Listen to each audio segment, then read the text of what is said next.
We have talked about the principles of corporate social responsibility, and from here, we'd like to delve into more, into deeper into the real settings and real CSR issues. Okay, so as we mentioned, corporate social responsibility has something to do with the stakeholders. Okay, so they should not only satisfy their shareholders, but also they have to maintain good relations with the society or the stakeholders. Okay? And actually, I'm working for a company that is specializes in the rating corporate social responsibility. Okay? So we give them ratings from A to E, A, B, C, D, E, and for the corporations that were rated as E, we strongly recommend the fund managers uh, not to put those names into their portfolios. Okay, so that can be very strong impact in the marketplace. Okay, and in detail, we try to study their relationship with the stakeholders like creditors and community, consumer, outside labor, supplier. Okay, these are the main stakeholders we are dealing with, and we'd like to probe into the kind of quality of relationship, okay, with these uh, stakeholders. So the corporations has to give their due respect for these stakeholders, and as we can see here, there are many obligations of the corporation about these environmental factors. It is to these stakeholders. So about the community, there's employment issues and environment issues. And about the consumer, there's fair exchange issues, safe and reliable products issues. Okay. For the outside labor, there's fair treatment issues.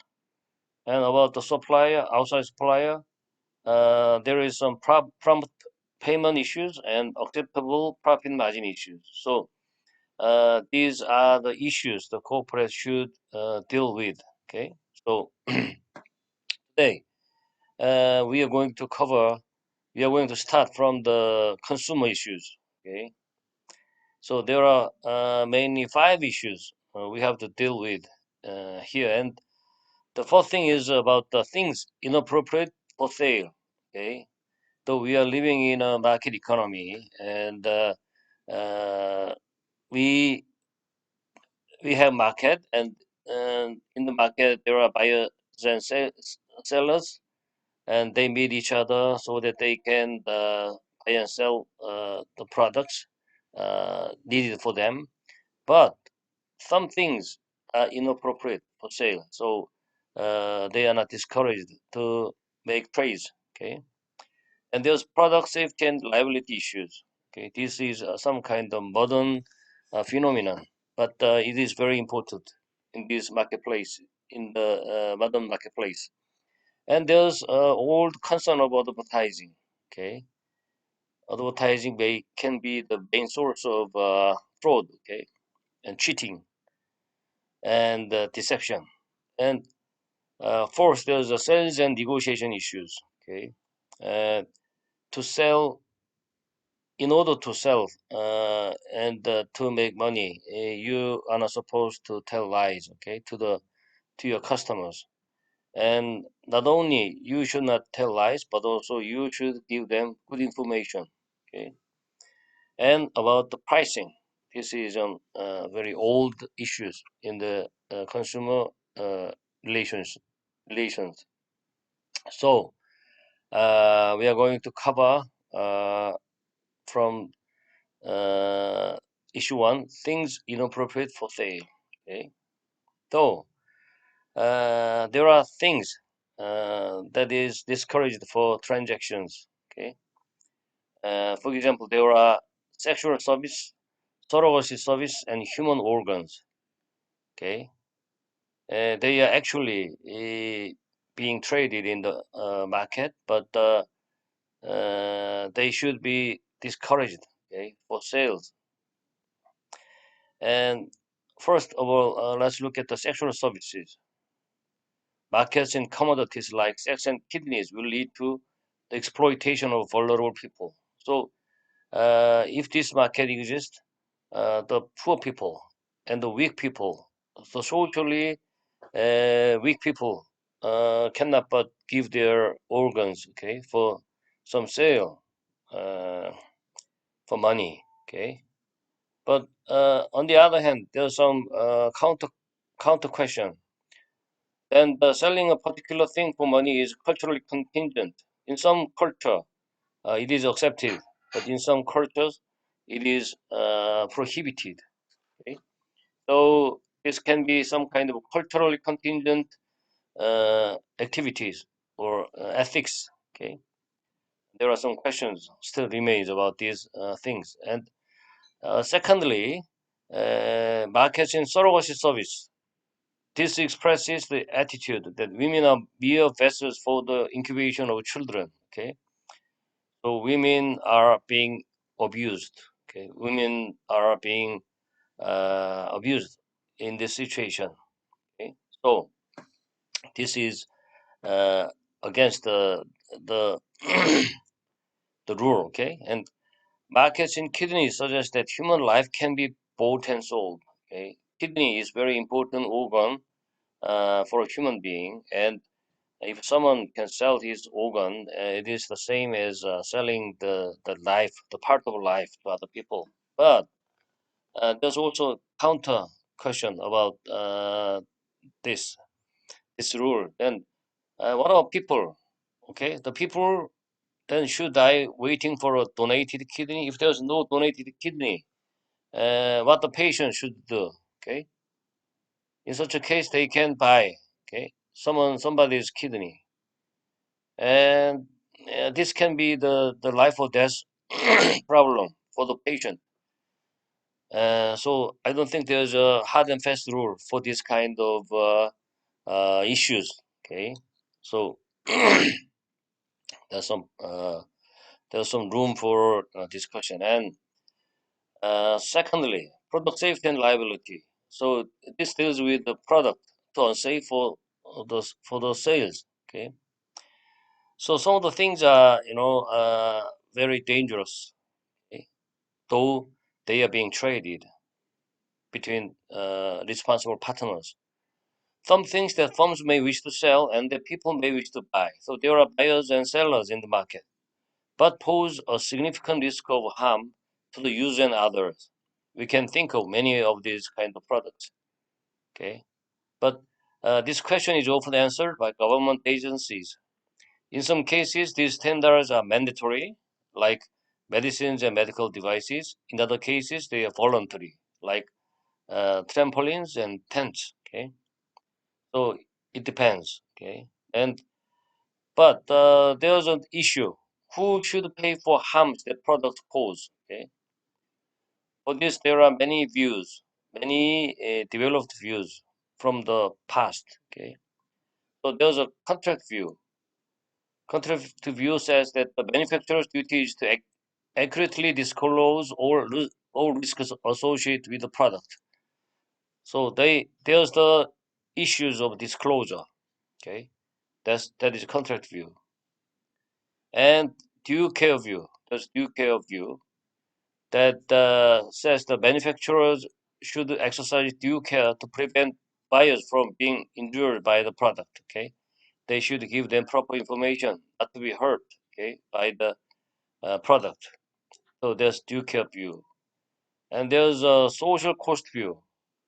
It says that the manufacturer should pay for any injuries the product causes, even if the manufacturer has exercised due care to prevent the injury and has accurately disclosed all risks associated with the product. This is the most developed view about the product safety. Okay? The manufacturer should pay for any injuries the product causes. Okay? Even if the manufacturer has exercised due care and has accurately disclosed all risks associated with the product. Okay, so This is the most advanced kind of product safety and liability rule. But there's also some questions about this kind of view, and manufacturer is responsible for harms that their products cause even when they are not morally at fault. For example, chainsaws. Is if somebody has killed some other people with a chainsaw, so the in such a case, chainsaw is responsible for the murder. Okay, uh, I think the handgun or the shotgun or any other rifles may also be applied. In such a rule may apply to these products such as rifles, okay, handgun or something like that. Okay, so they are saying that it's not rifles that kill people; it's people that kill people. Okay, and rifles are just the means. Okay, and they are not killing the people themselves. Okay, such a thing, such a logic, and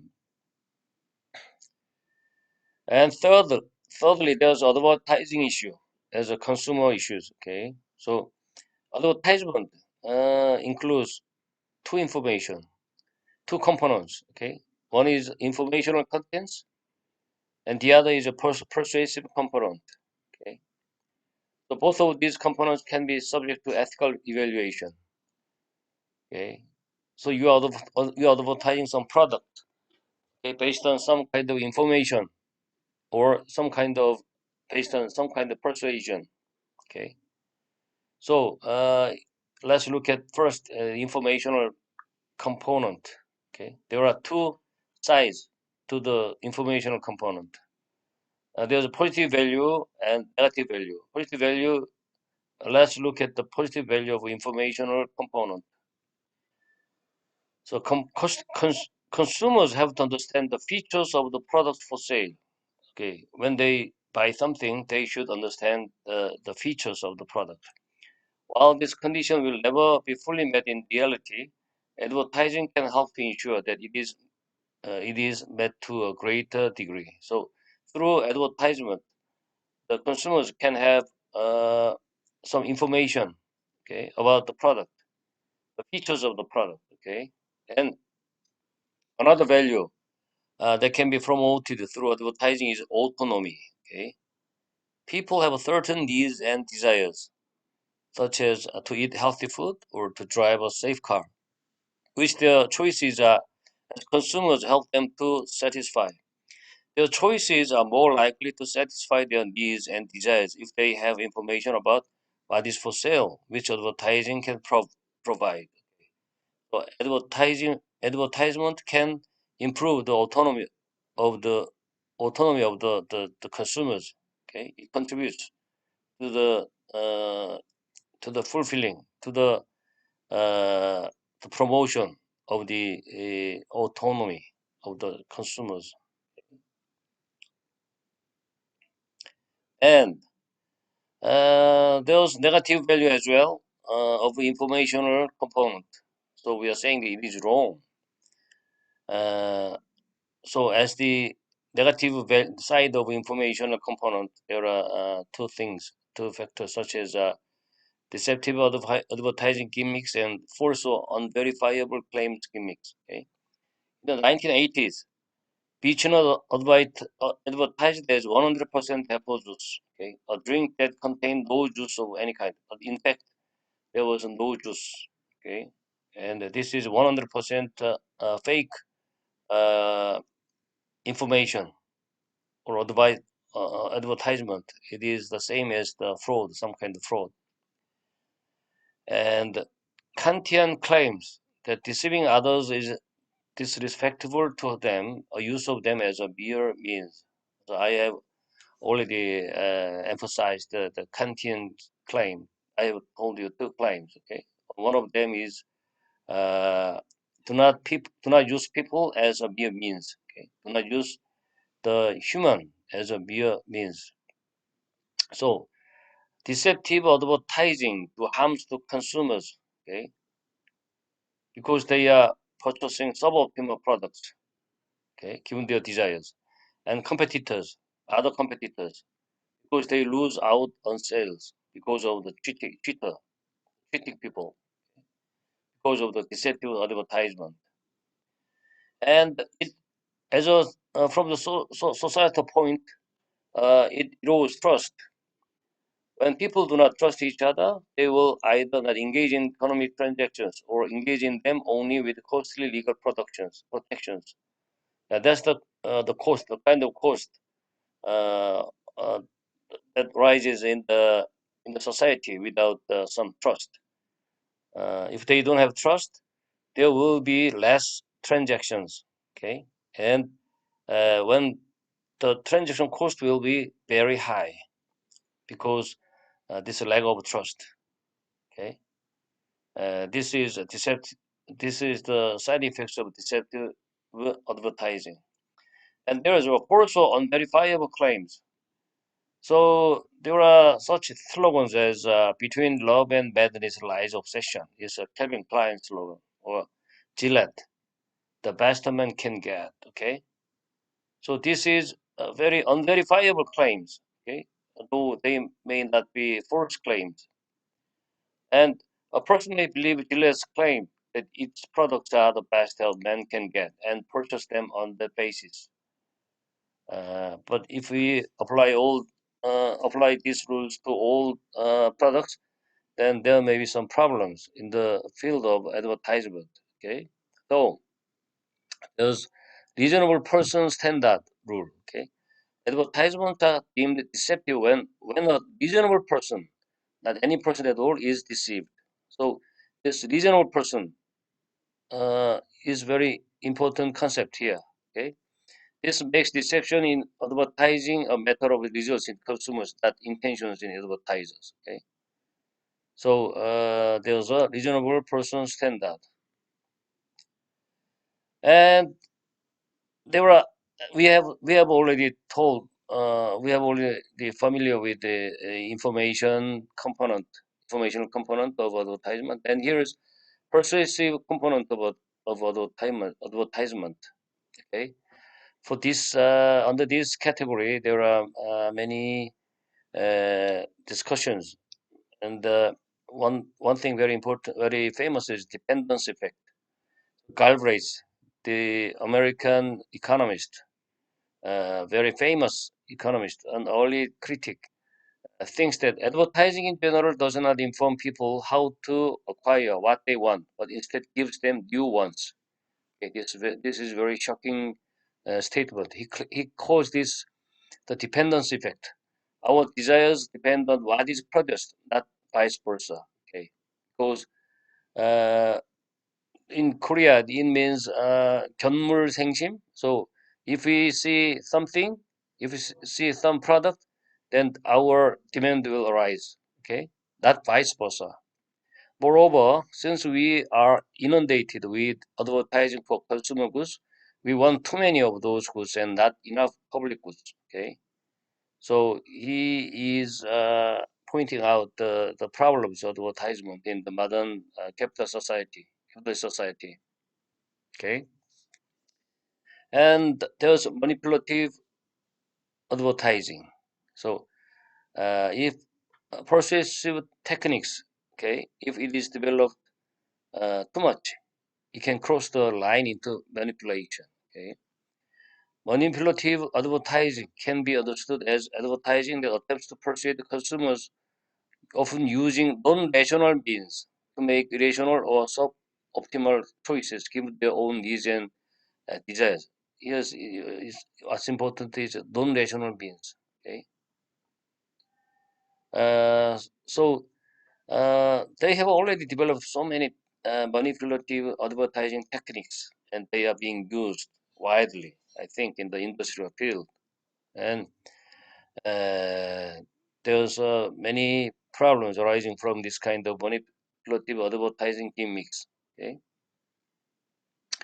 and there's associative advertising. Okay, this means advertisers trying to associate a product with a positive belief.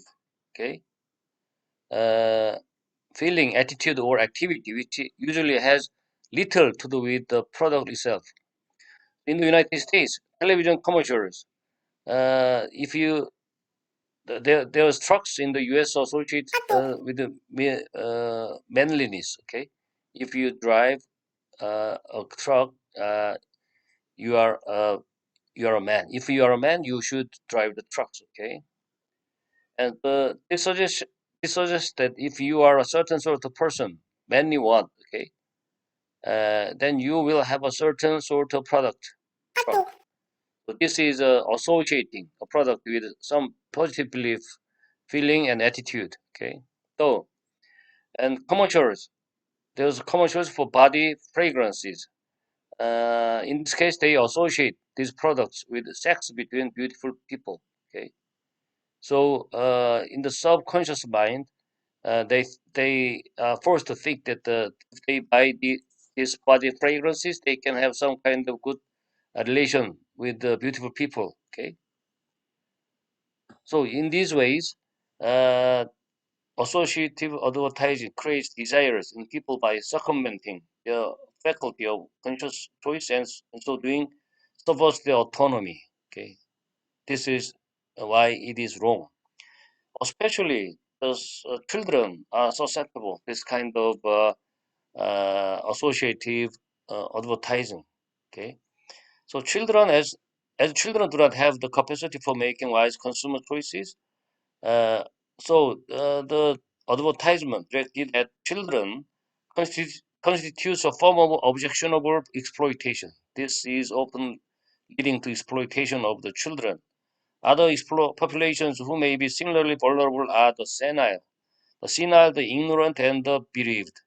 So ethics may require not a total ban on marketing to them, but special care in how they are marketed to. Okay? So because the limit of time, this will be the end of our session 4. So we are going to talk over the other issues next week.